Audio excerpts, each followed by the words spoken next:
ప్రస్తుతము క్రిస్మస్ సంబరాల నిర్వహణలో బిజీగా ఉంటున్న క్రైస్తవ సమాజం ఎదుర్కొంటున్న అత్యవసరంగా స్పందించవలసిన అంశాలను మీ ముందుకు తీసుకొని ఇక్కడికి వచ్చి ఉన్నాము.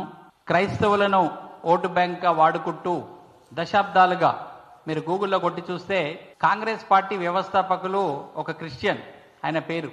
అప్పుడున్న బ్రిటిష్ పాలకుల్లో నుంచి మన దేశానికి స్వాతంత్రం వచ్చినప్పుడు అప్పుడున్న కొంతమంది మిషనరీలు కాంగ్రెస్ పార్టీకి అడ్వైజర్లుగా ఉండి ప్రజాస్వామ్యము, రాజ్యాంగం అమలు కావాల్సిన విధి విధానాలు కూడా మా క్రైస్తవ మిషనరీలే కాంగ్రెస్ పార్టీకి వెన్నెదన్నుగా ఉండి ఈ యొక్క పార్టీకి వాళ్ళు సలహాదారులుగా ఉన్నారన్న విషయాన్ని కూడా మేము ఈ సందర్భంగా తెలియజేస్తున్నాం.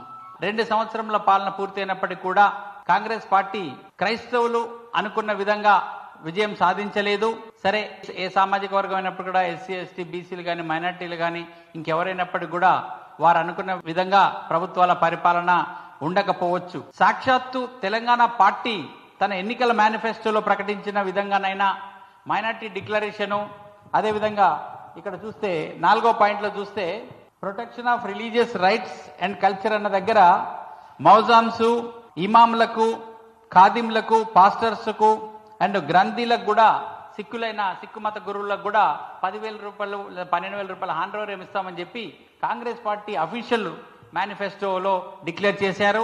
ఆ అఫీషియల్ మేనిఫెస్టోతో పాటుగా సాక్షాత్తు అప్పటి పిసిసి అధ్యక్షులు, ప్రస్తుతము 2 సంవత్సరంలో దిగ్విజయంగా తన పరిపాలన ముగించుకున్న రేవంత్ రెడ్డి కూడా స్వయంగా వచ్చి తెలంగాణ క్రిస్టియన్ డిక్లరేషన్ పేరు మీద కొన్ని వాగ్దానాలు మా క్రైస్తవ సమాజానికి చేసిండు. ఆ వాగ్దానాల్లో కాంగ్రెస్ పార్టీ వాగ్దానాలతో పాటుగా ఆయన కూడా కొన్ని ప్రత్యేకమైన వాగ్దానాలు చేశాడు.